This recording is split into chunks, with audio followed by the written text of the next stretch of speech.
Türkiyənin Ukraynaya verəcəyi dəstəyin kifayət qədər çox önəmi var. Çünki düşünürəm ki, Rusiya üçün və Amerika üçün hər şey aydın olsa da, Türkiyənin Ukraynaya verəcəyi dəstək onların ortaya qoyacağı şərtlərdə kifayət qədər çox redaktörlər edə bilər. Biraz Aytən xanım, tarixçilərin bir yaxşı zarafatı var. Deyir, inqilab nədir? Deyir, inqilab baş tutan dövlət çevrilişidir. Bəs deyir, dövlət çevrilişi nədir? Deyir, dövlət çevrilişi baş tutmayan inqilabdır.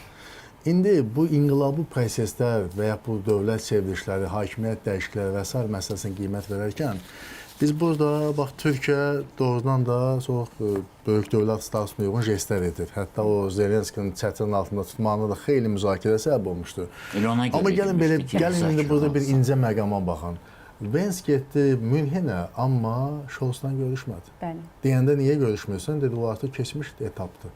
Çünki onun yerinə artıq olmayacaq. İndi eyni məntiqlə Trump üçün Zelenski keçmiş etapa oxşayır. Keçmiş mərhələdir artıq. Və belə olan vəziyyətdə Türkiyə kimi nəhəng dövlət, bütün strateji maraqlı hesablayan da doğrudan, amma bugün maraqlı ola bilər ki, Zelenski saxlasın, ondan yapışsın, onunla nəyəsə həyata keçirsin. Yox. Mən elə gəlir ki, bu sadəcə bir görüntüdür. Türkiyə böyük dövlətdir, nəhəng dövlətdir. Bu bir fondur və hər gördüyümüz siyasətdə həqiqət kimi qəbul edilmir. Bu sadəcə Türkiyənin imici üçün lazımdır.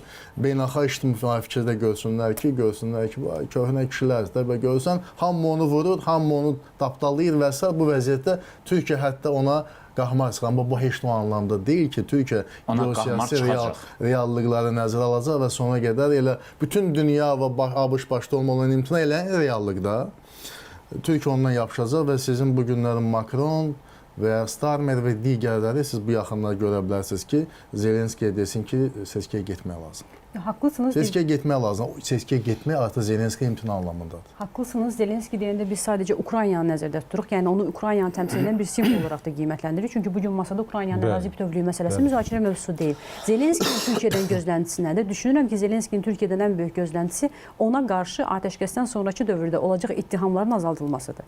Çünki Zelenski hədəfə çevrilə bilərmi? Bəli. Bugün artıq Trump bununla bağlı kifayət qədər yüksək səslə bəyanatlar səsləndirir. Üzr istəyirəm, Braziliya prezidentinin o dediyi söz var idi. Biz silah verməyəcəyik Ukraynaya ki, onlar Rusları öldürsünlər. Bu elə-belə söz deyildi. Bu nəyinsə siz dediyiniz məsələnin... Sonra başqa bir söz də var. Trump çox qəribə bir ifadə işlətdi. Dedi ki, Putin hətta Kiyev'i də məhv edib, Kiyev'i də ala bilər, sadəcə o bunu istəmir. Bəli. Bəli. Kiyev'i də ala bilər. Yəni bu yaşıl işıqdır ki, sən hələ sağ ol, minnət də mən eləyə də bilərdim, amma belə bunu Trump səviyyəsində. Valla, burada qorxutmaqla bərabər mənə gəl sağı göstərib soğuk vurmaq da var. Biraz Trump'ın da ipinin üstünü yığılmaq mümkün deyil. Çox qəribə ifadələr və amma ifadə maraqlıdır. Yəni yeni bir proses başlaya bilər. Cinayət işinin qaldırılması olmasa da siyasi ittihad. Hesabatlılıq istədi. Verilən pullar necə xərclənib, onların yeyintisi nə qədər olub. Bununla bağlı hesabatlılıq istədi və bundan imtina etdi Zelenski. Bir neçə dəfə bununla bağlı səsləndirdi. Göstərdi, faktlar göstərdi. Faktlar göstərilib, amma dəqiq o rəqəmlərdə çox fərq var. Yəni ortada xeyli fərq var. 500 milyard deyil də, yəni onun təklif etdiyi və 350 də deyil. 124 milyard bizim puldur, bizim xalqımızın puludur, qalanın ABŞ-ın Avropa İttifaqı. Bəli, o 500 milyardla bağlı hesabatlılığı təqdim etməkdən imtina etdi. Çünki onlarda olan rəqəm tamamilə fərqlidir. O vəsait Ukraynaya gələnə qədər kifayət qədər fərqli mənbələrdə yetəri qədər onsuz xərclənilib. Amerikanın özünə qalır çoxu.